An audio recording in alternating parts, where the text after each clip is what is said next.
Hi everybody, welcome back to the channel. I am starting something new today as in my reselling business. So I am going to turn you around.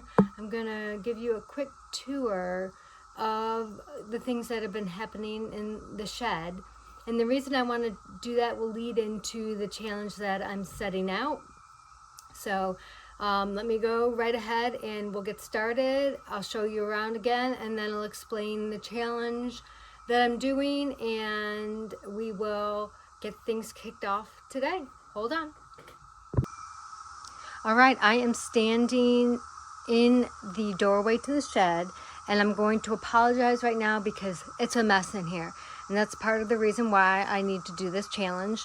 But I've made some updates and some changes. So if you come into the door here, you can see that I moved some of my shelving around.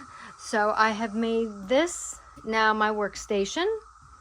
And I've got some of my shipping supplies right here, right inside the doorway. And if you come around here, I've got some packing material down there and boxes.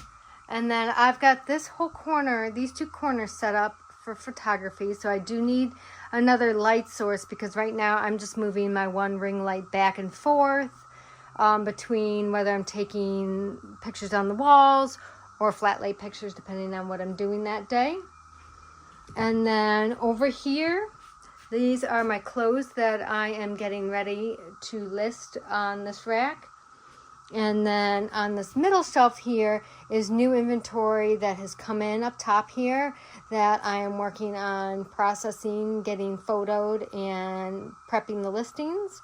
And then in this bin, in the two bins down on the bottom of the shelf, these are already drafted on eBay but have not gone live on there. So what I'm trying to do is I'm trying to just get I'd say right now I'm trying to get at least a week or two in advance to have $100 worth of listings per day. So that's my goal right now. The first step in reselling is I want to make $100 a day in net profit. And so I need to list $100 in net day a profit. And right here I have all this was the estate sale and the garage or the church sale stuff that I picked up that I need to work on. And then over here you can see I have a wall of bins. So this will be part of my challenge. You can see this black rack here full of boxes. That will be part of my challenge. And then on the perimeter on this side, most of this stuff is listed except the lunch boxes down here. But all the other racks and the bins in the corners are listed. The clothing is all right on in these boxes. My books are here and my magazines are here. So those are all listed. And then in the center aisle, I've got 3 totes set up. These will be part of the challenge. And then back here are just some more either boxes or I have listed art. I've got a few listed things and unlisted things back in the corner. So things are feeling a little out of control and messy.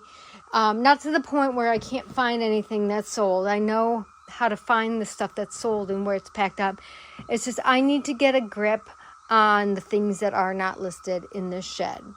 So as you can see, I've got bins labeled here that says donate, that says flee, and that says list later.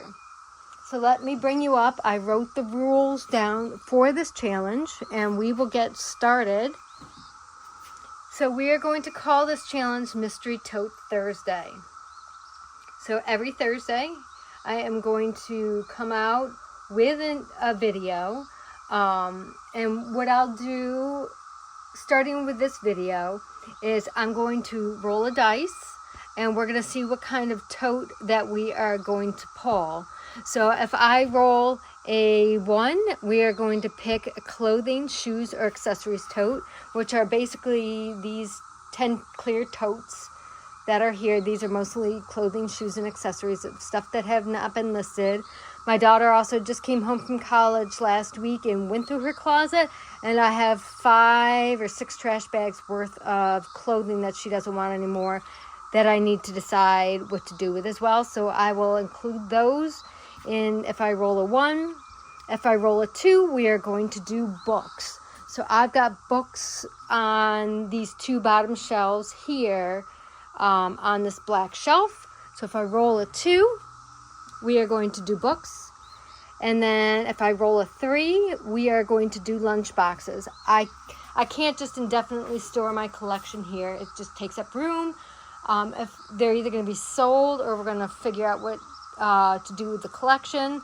But if I roll a 3, I'm just going to grab a stack. So not a whole shelf. That'll be a little overwhelming. So we're just going to do a stack at a time if I roll a 3. If I roll a 4, we're going to just pull a miscellaneous tote, which is most of the totes on the top of this black shelf here are just miscellaneous stuff that I really have no idea what is in there. Number 5, if I roll a 5, I'm going to choose. So whatever I feel like that day. If I feel like doing a clothing bin, or I feel like doing a miscellaneous or books, I can do any of the categories, or maybe not even a category that's listed. So you'll notice, I guess, I haven't added electronics to this list, and I have a whole shelf over here of electronics, and I have more electronics back in this back wall. And the reason I didn't add that is I'm realizing that I really actually hate electronics. And so I think what I may do is just list everything on Facebook Marketplace to another reseller that likes to do electronics, and maybe make a bulk buy that way. I don't have any gaming stuff, but I've got like DVD VCRs. I've got like check readers. I've got a lot of cords. I've got my old job gave me a whole lot of stuff when they cleaned up, and so I basically took it all and haven't gone through a lot of that. I think I have a projector in there.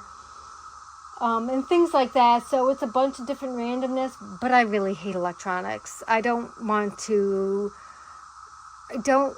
test anything and go through all that. So most of that will probably just get bulked up and listed.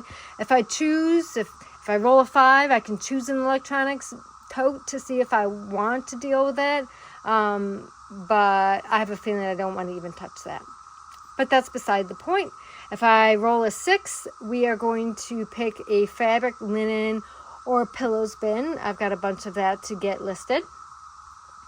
And so here is the choices I can make. When I roll and I pull a tote, I'm going to go through the contents. And these are the choices of what I can do. I can list it. I can put it away for the right season, meaning that black shelf here is going to be my back stock shelf. So I'm still I'm not team no death pile. I believe that it's good to have some back stock in case of emergencies, in case of the seasons and things like that. But I want the back stock that I have on these shelves to be very calculated and know I have good inventory waiting if I need it. So we can put it away for the right season. We can take it to a flea market. So probably late summer, there's a flea market down the street from me. We'll probably set up a table a day or 2. We're not in a good space to have a garage sale. So I think that is a better option. We can donate it right away, or we can trash it. So the reason I chose to do this on a Thursday is because Mondays and Tuesdays and sometimes Wednesdays are the days that I spend most of my time doing photography. So I need the few days before that to comp the items in the bin, to clean and inspect them, and then I can get to the photographs. And if I'm doing my regular sourcing and my regular listing, this is going to be on top of that. So I need to be able to get all my regular work done, and then this is going to be an additional listings, additional items coming into my store. So I need all these days to do all this before I can take photos on Mondays and Tuesdays. So photos will be the regular items and the tote items. So what happens is I must have all the items listed or put into the appropriate category if I'm putting it away by the end of the day on Wednesday. If I have not gotten through the tote, or if I've not gotten through the contents, or if it's not listed or put away, it is going to automatically get donated. No ifs, ands, or buts. It'll light a fire. There's no other options. On my spreadsheet that I keep on my computer, I have a way to track my sales data. And so I'm going to share along the way how I'm doing with this. Is it been worth it to list some of these items, or should I have just donated it all and started fresh? So why am I doing this then? I've already gone over some of this, but I have limited space and to store everything, and it's already full. And I know a lot of stuff here isn't worth $10, $20, $30, whatever. But I don't want to have to go through and realize I am storing a whole bunch of crap. So we are going to make sure that that is good. The second reason why I'm doing this is I'm not sure what sourcing is going to look like in the fall or the winter. Since I just moved to Tennessee back in November, and we were getting the store really set up and the space set up here during that time, I wasn't sourcing. So once garage sale season and estate sale season winds down, I don't know how much our local thrift stores get. So I want to have some good back stock to hold me through those months if I need to. And then next, back stock will be category either by season. So I've picked up a few like winter jackets, heavy sweaters, and things like that now. I've picked up some holiday items like Christmas and Halloween. And while I know things can sell at any time for any reason, at this point I want to make sure I have, like I said, good back stock to fall back on. And if I'm finding other good items to list, there's no reason to get some of these other items listed if they will likely sell better in their correct season. So that's why I'm holding some of the items back and giving myself a good back stock. But lastly, my back stock must be listed in the correct season that I'm holding it for. So if I mark something Christmas or Halloween or fall or winter, it is going to have to get pulled and listed at that time. I'm not holding onto these items in these totes for years and years. So once like third quarter hits, and I'll start listing maybe the heavy coats and the sweaters and the things for fall, and maybe some of the Christmas items, and like September, October, I'll start listing that things to give it a chance to sell. So it'll go into the store at that time. And then when I start sourcing over again, or if I am finding some good things, I can add that to maybe like an Easter holiday or Valentine's Day, or spring or summer if I'm finding shorts in winter and those kind of things. So I want to be able to pick up things even off season and then hold it. But the things that are going into the totes must be ready to be listed basically when I'm ready to go through them. So let me know, is this a challenge that you think you may need to partake in too? Do you have some back stock that may be out of control? Do you call it a back stock, or do you call it a death pile? Let me know how you handle the inventory that you've brought in that you don't get around to listing right away. I'm interested to hear how other people do it. But if you're joining me on this challenge, you can tweak your categories, or you can maybe just label your boxes or your bins. And if you roll that number, maybe that's what you are going to work on. But I know this will help make things a little more fun and interesting for the way I like to do things. It'll provide a little bit of variety to what I'm working on each week. It'll give me some time to really do some digging and maybe not digging, but learn some more categories and things that I might be missing. So what we're going to do right now is, I don't have an actual physical dice, I realized, but I have a virtual dice on my computer pulled up. We're just going to roll the dice. I am going to show you what number that corresponds to. We're going to pick a bin, and I'll show you just the outside of the bin today. And then in next week's video, what I'm going to do is I'll film the video over the course of the week. I'll show you what is in the bin. I will maybe show you what I'm working on as far as pulling up comps and cleaning things, and my decision-making process as far as how to sort things out.